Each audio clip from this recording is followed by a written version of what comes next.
Good afternoon, and thank you so much. My name is Tricia Jones, and I am president of the Temple University Faculty Senate. And it is the Faculty Senate's honor to welcome you to President Theobald's State of the University address. I would like to thank Vice President Karen Clark and her staff for doing such a wonderful job of arranging this great event in this beautiful venue. So if we could take just a second to show our appreciation.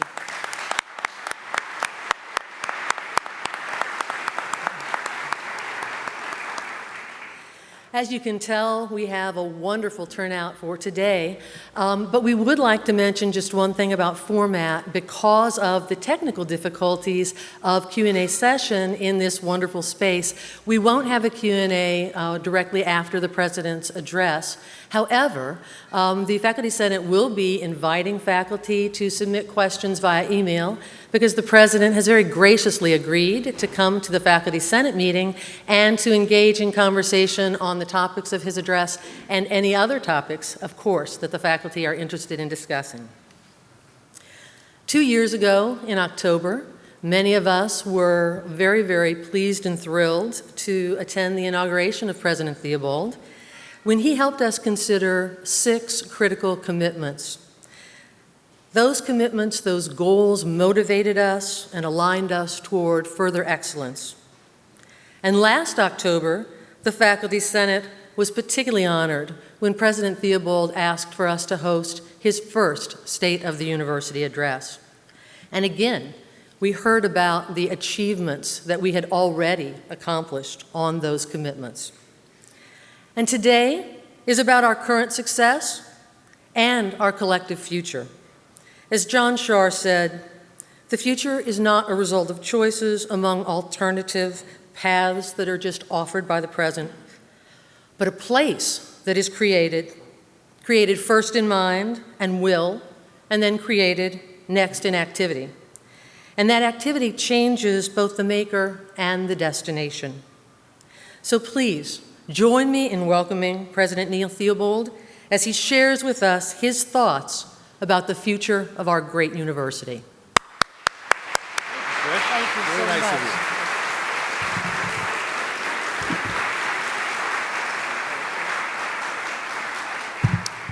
Well, thank you for that warm introduction, Trish. And thank you to all of you for this opportunity to speak to you today. We're making this State of the University address an annual tradition. I think it's important to share my views firsthand, just as I enjoy hearing yours at our weekly luncheons and other conversations.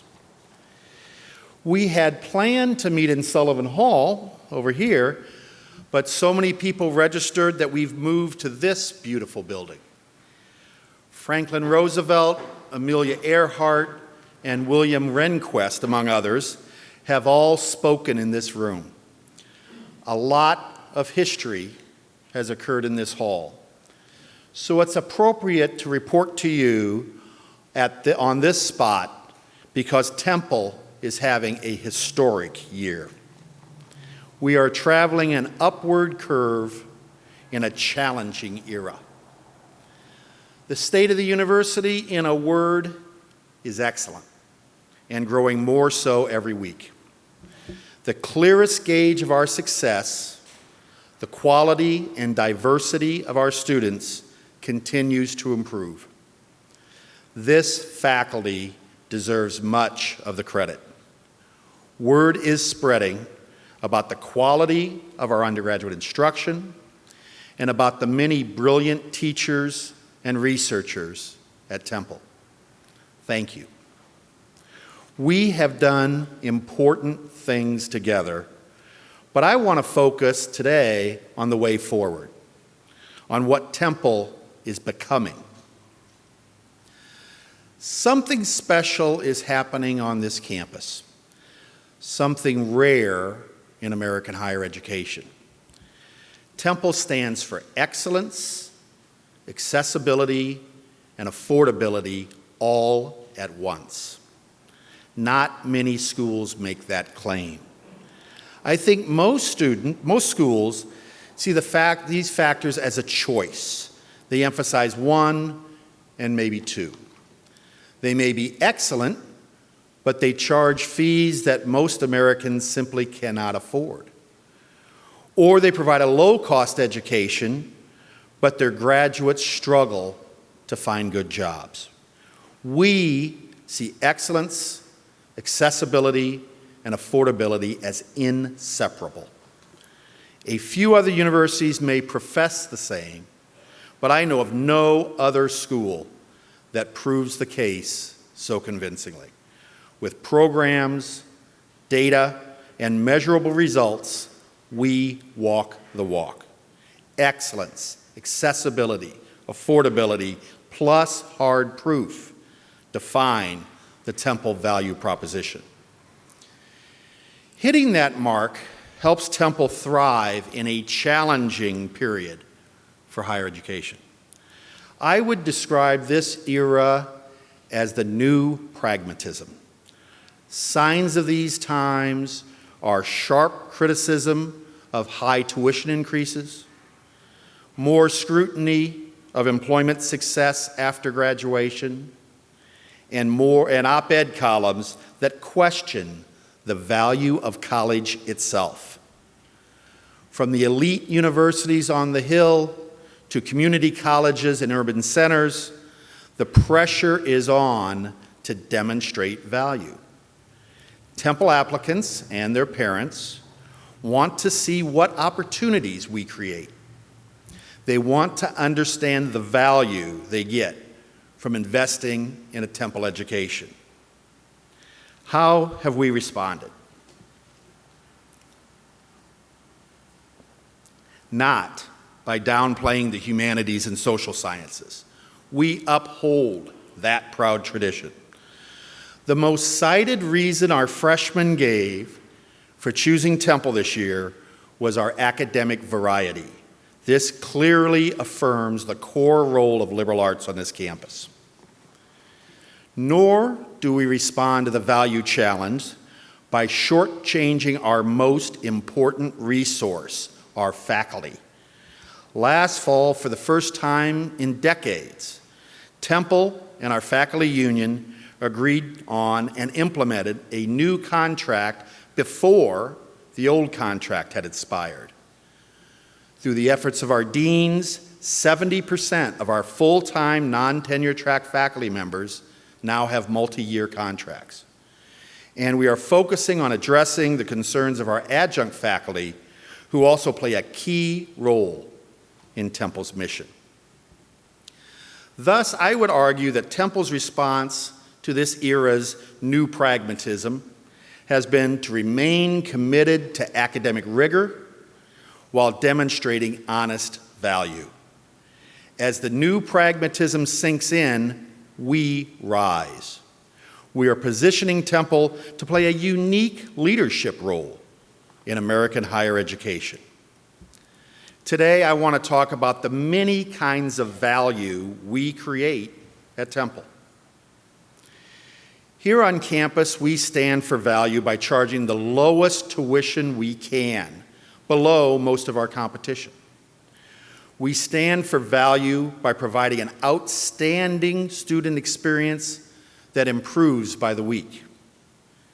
At the municipal level, Temple stands for value by meeting the healthcare needs of tens of thousands of low-income Philadelphians. At the state and regional level, Temple stands for value by providing talented and motivated students of all backgrounds with access to excellent, affordable college degrees. At the national level and beyond, Temple's 300,000 living alumni in all 50 states and 145 countries help define the course and identity of our world. The one connection between all of those levels is you, the faculty and staff. When you inspire and assist our students day to day, eye to eye, you make an impact on our community and on our world. I want to give you a sense of the impact we are having starting right here on campus. The national applicant pool is shrinking, and our state is following that trend. The number of Pennsylvania high school graduates has fallen by 10,000 in the last 3 years. In our region, most colleges and universities were unable to fill their incoming classes this fall. But Temple again has record freshman enrollment. 400, or 9% more high school seniors than we expected, chose to join the class of 2019. This incoming class earned a high school GPA of 3.51, the highest we've ever had. We have a great diversity story to tell. The new class had 20% more African Americans than last fall's incoming class, and 26% more Latinos. The percentage of our freshman class comprising students of color rose from 30% in 2013 to 34% this year. Our incoming students come from 49 countries, but 1 in 5 comes from Philadelphia. The Temple name now resonates globally and locally. The Fly in 4 program is another success. It is a direct response to concerns about value, tuition costs, and student debt. Today's sophomores are the first class with access to Fly in 4. 600 more sophomores than last year are on track to graduate in 4 years. If they stay the course, they'll save more than $15 million in college costs. This saving should recur and even grow with each succeeding class. Our freshman class is the first to have been offered the Temple option. 1 in 5 freshmen this year was admitted through this program. These 890 Temple freshmen performed well in high school, had good recommendations from their teachers and counselors. They lacked only high SAT scores required for admission to a top public university. In reviewing their files, it is clear they are mostly from segments of the state that are underserved by top quality universities, first-generation students, and/or members of underrepresented minority groups. Greater diversity, Fly in 4, the Temple option, all these efforts position Temple well for a time of new pragmatism. With more than 30,000 applicants last year for 4,500 slots, we are seldom a student safety application anymore. Increasingly, we are a first-choice school, and it is because we represent value. If we were a business trading in a jittery stock market, you would double down on shares of Temple.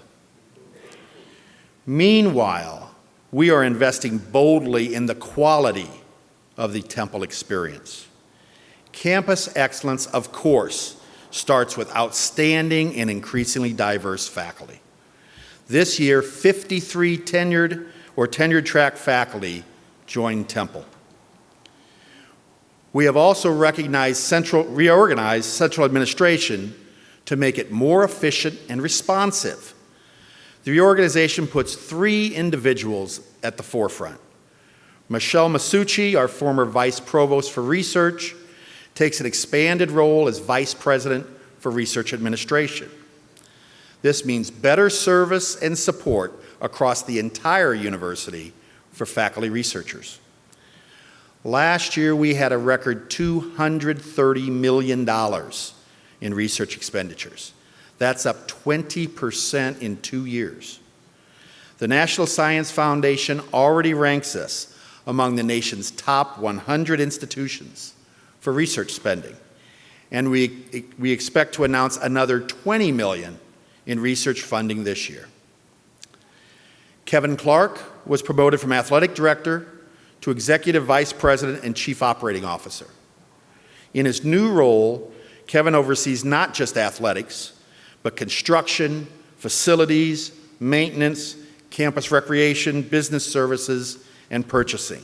Kevin is effectively responsible for Temple's day-to-day operations.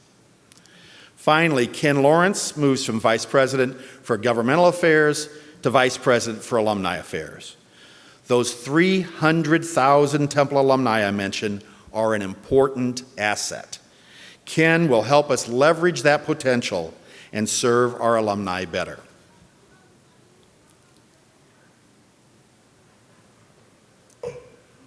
We're upgrading campus facilities to support a higher quality of student life.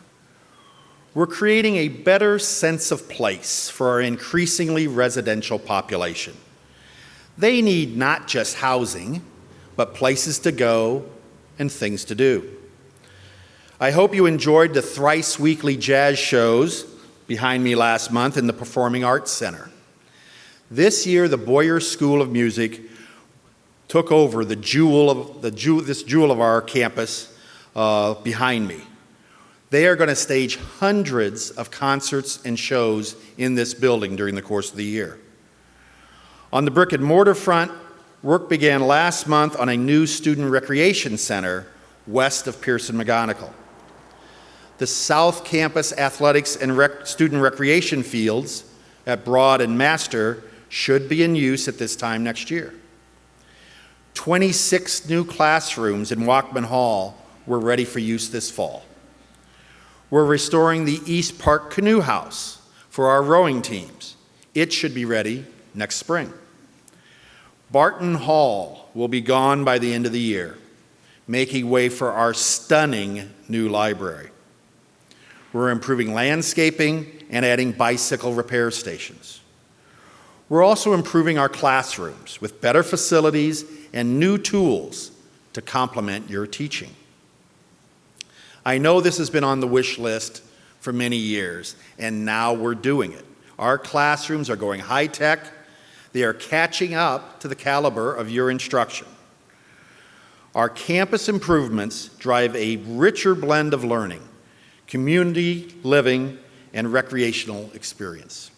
And academics are always at the epicenter. The facility improvements, the upgrades in digital infrastructure and online experiences, and the landscape work are all proceeding under our campus master plan. And before the year is up, we will discuss with our trustees the master plan for our northwest quadrant across the street here, bounded by Broad, Norris, Montgomery, and 16th Street. But of course, Temple student activities are not limited to this patch of real estate. I'm proud of the strides we've made in our global initiatives.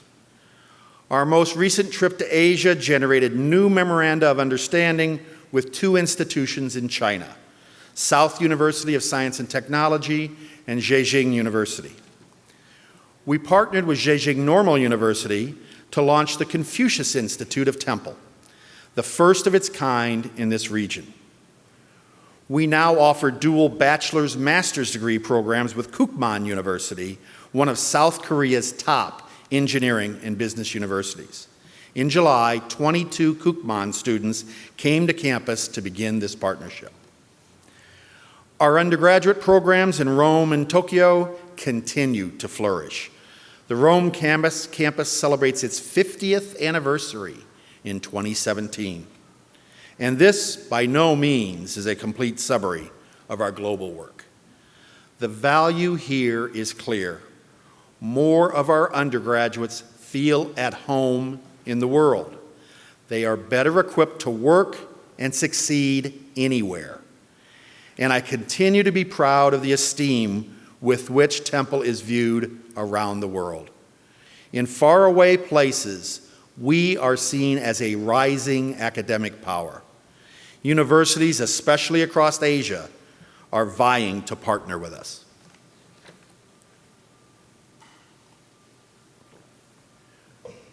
Our upward momentum is also reflected in our national rankings. Our position keeps rising in the go-to references for applicants and their newly pragmatic parents. The new U.S. News and World Report rankings came out last month. Overall, Temple shot up 6 spots from 121 to 115. We've gone up 17 places in 4 years. Among public universities, we're now ranked 55th, up 3 places from last year. We've improved in categories such as percentage of faculty who are full-time, percentage of classes with less than 20 students, and average freshman retention rate. In terms of graduation rate over performance among public universities, Temple has risen to number 3 in the country. Only Penn State and Michigan State outrank us. Our predicted graduation rate last year, according to the U.S. News, was 60%. Our actual rate was 69%. This means Temple graduated 400 more students than was expected, given their SAT scores and their income. As a result, it's estimated that the class of 2014 will earn an additional $200 million in their collective working life. There's more. Kiplinger's Personal Finance rated Temple among the 100 best values in American public colleges. We can all be proud of these national rankings because they are largely driven by our students' performance. But there's another measure in which we can take great pride: the performance of our faculty on the world stage. Just 2 days ago, U.S. News released a different ranking, the best global universities. In just 1 year, Temple moved up 25 spots. The biggest drivers were faculty-led.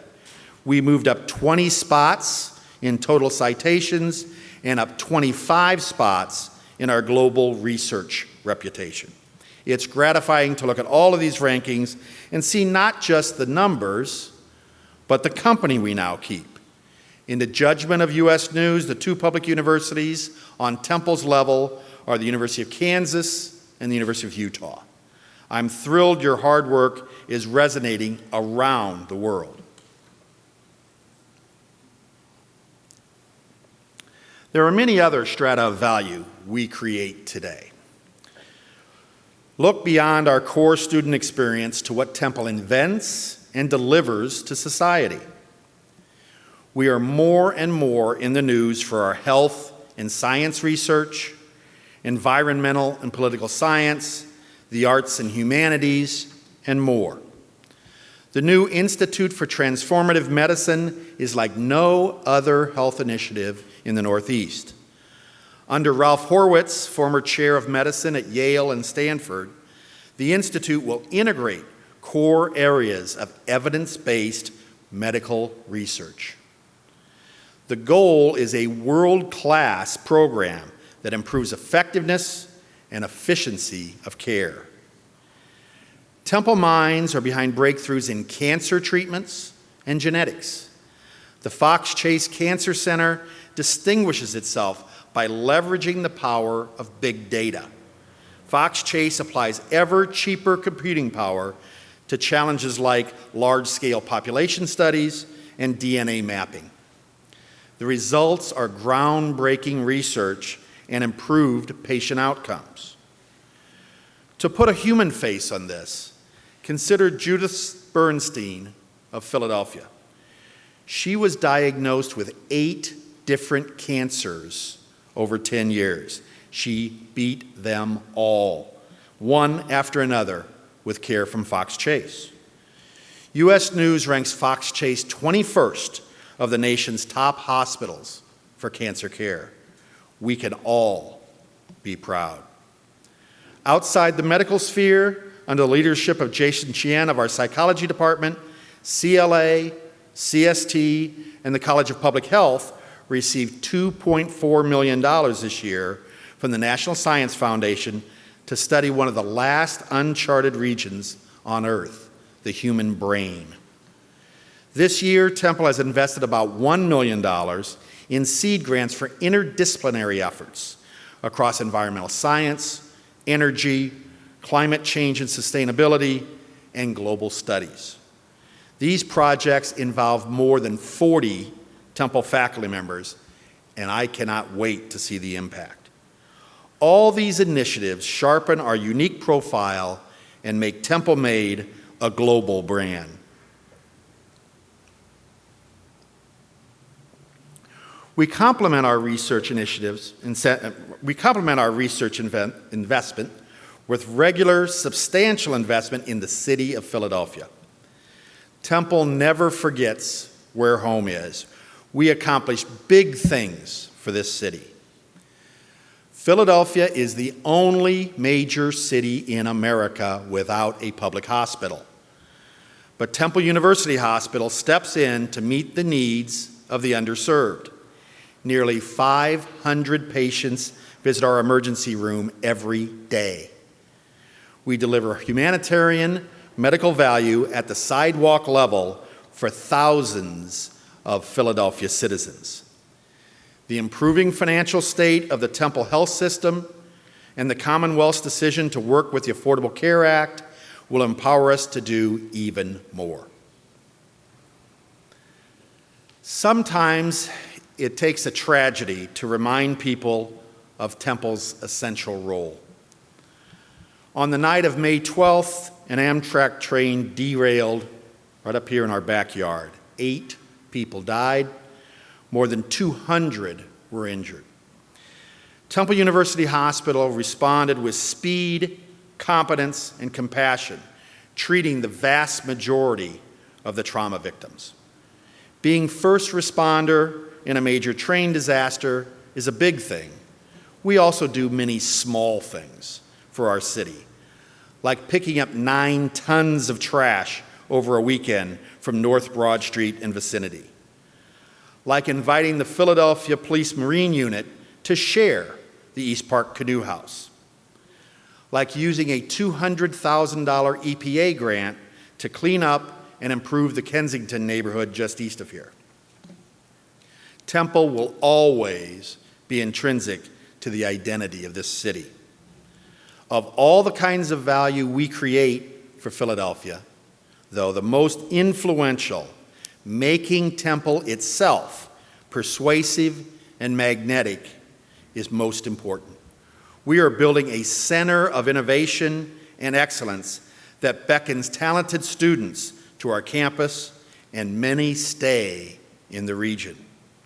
We fight urban brain drain and help Philadelphia retain intellectual capital that redefines this region.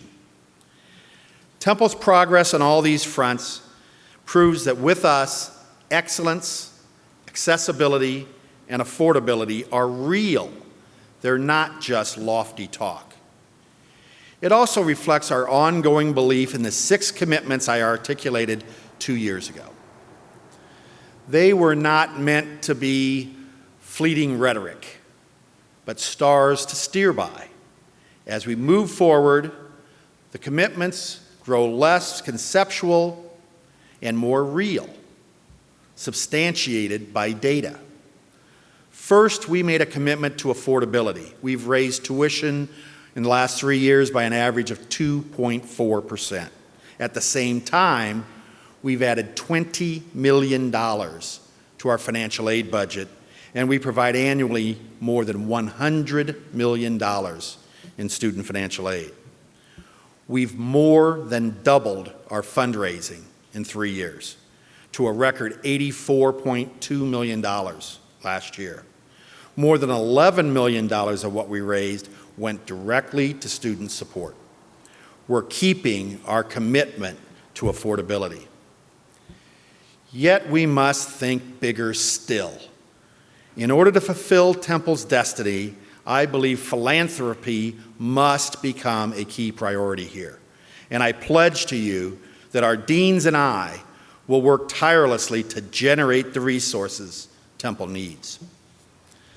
The second commitment is to robust student diversity. The class of 2019 is our most diverse ever. The third commitment is helping to power Philadelphia. I've mentioned some of the things we do with pride and in unity with the city.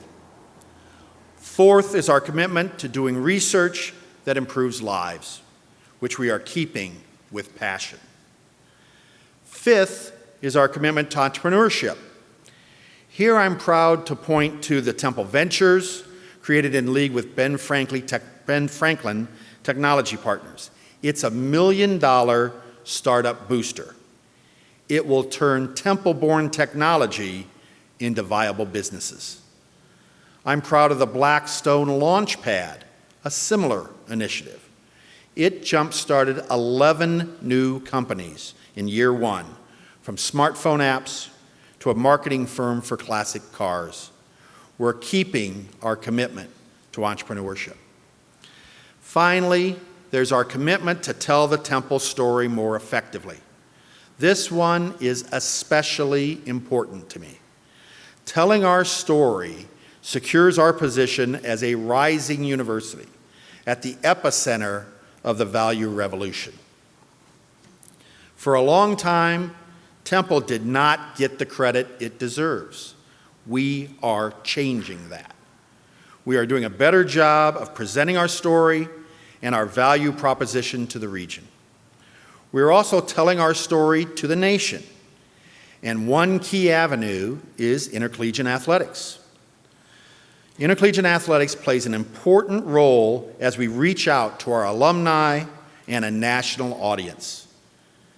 Athletics will never dominate nor define Temple University.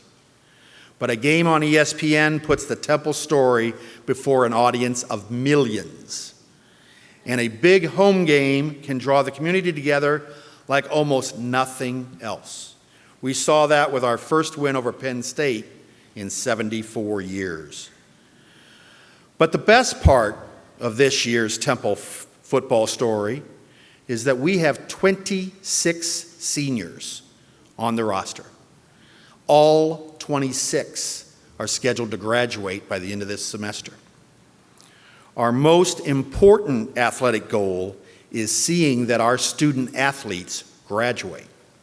Sometimes we become associated with a story that we cannot celebrate, and we have to hunt a little harder for the silver lining. That has been the challenge for us with the Bill Cosby story. Nevertheless, it presents an opportunity of sorts to state our zero tolerance policy when it comes to sexual misconduct. We restate our unwavering commitment to a safe and respectful campus environment for every daughter and son of Temple.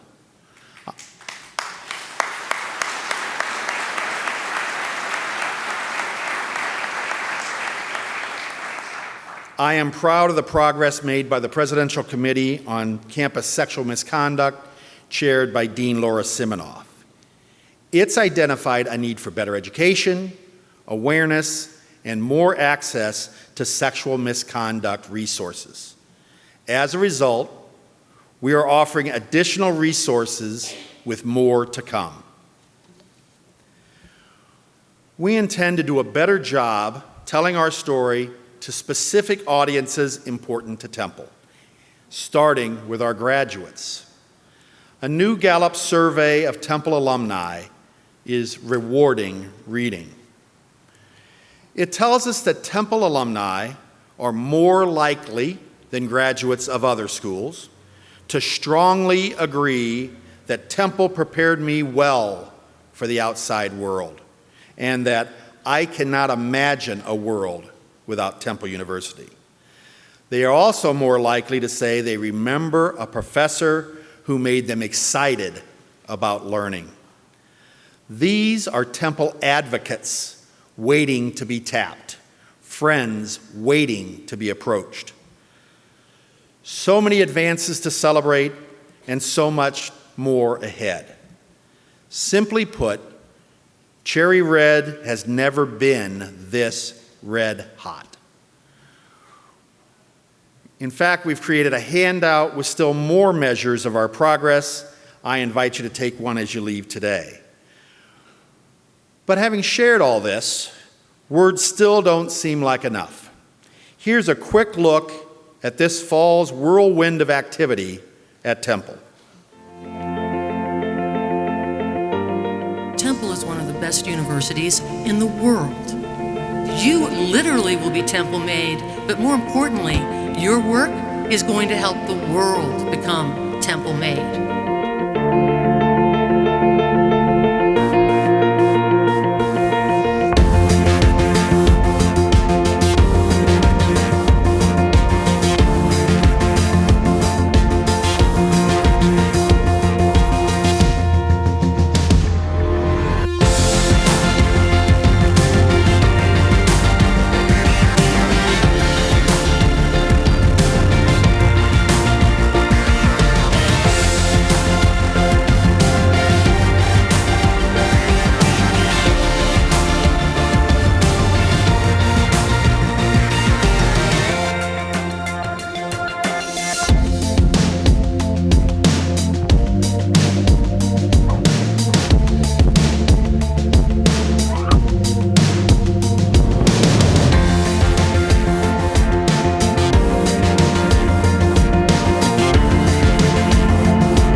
It is a great time to be a Temple Outlaw.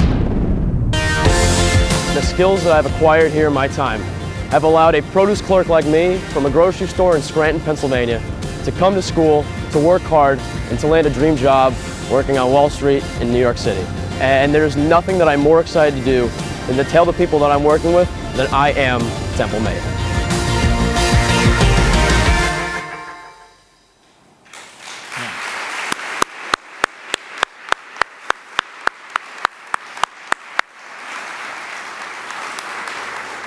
That was really well done. Karen Clark and her staff put that together. Very, very nice video.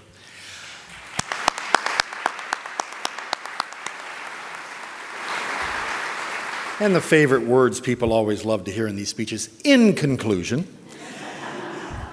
It is important, I really believe it's important, to note our accomplishments. But what we do when we leave this room is even more important.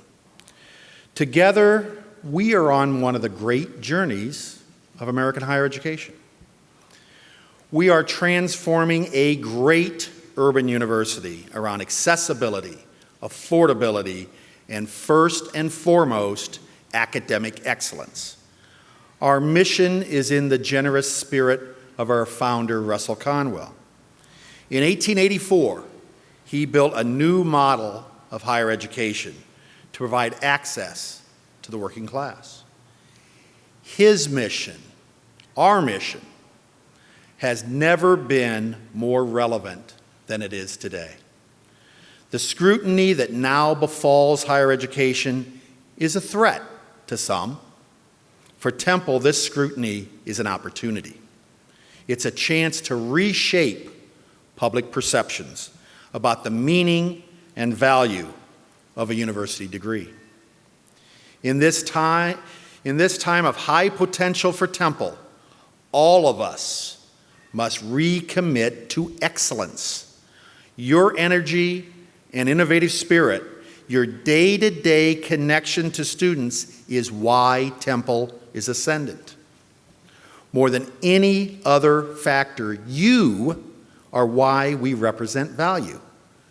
Value to the applicant and her parents who are asking tough questions. Value to Philadelphia, and lasting value and impact on society at large.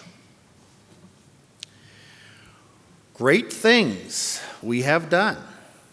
This has been a historic year. Greater things remain to be done. We look at 2016 with high optimism. I deeply appreciate working with all of you to fulfill the destiny of this vigorous and vital university. Thank you very much. Thank you.